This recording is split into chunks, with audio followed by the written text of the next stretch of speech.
Hello, good morning guys! Ngayong araw na to, Sunday, ako ay magluluto ng chicken pilaw. Ito yung mga ingredients niya. Chicken,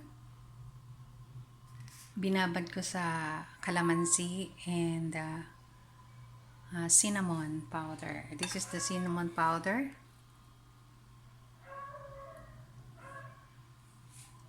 And ito yung mga ingredients niya, cinnamon powder, and then ground pepper, ayan. And then,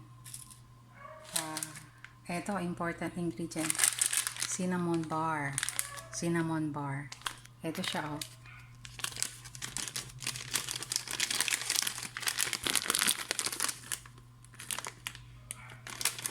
Cinnamon bark yan. Yung bark ng cinnamon, kailangan to.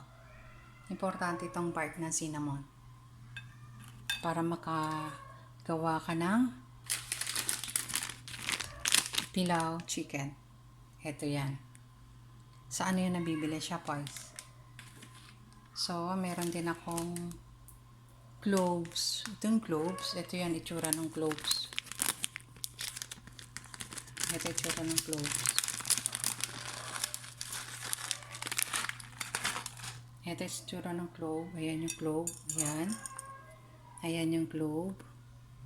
Tapos, meron din akong dito na ano, yung pepper na ano, buo. And then, meron din akong, this one, yung bay leaf, down laurel. Meron din akong chicken cubes. And, garlic, onion, and 2 tomatoes. Yan. Ito. Plus, ito, babalatan ko pa to. Ito. Potato. Yan yung mga ingredients. Ipiprito ko to. Mamaya, makikita nyo. So, let's wait. Yan yung ano, yung version ko na to.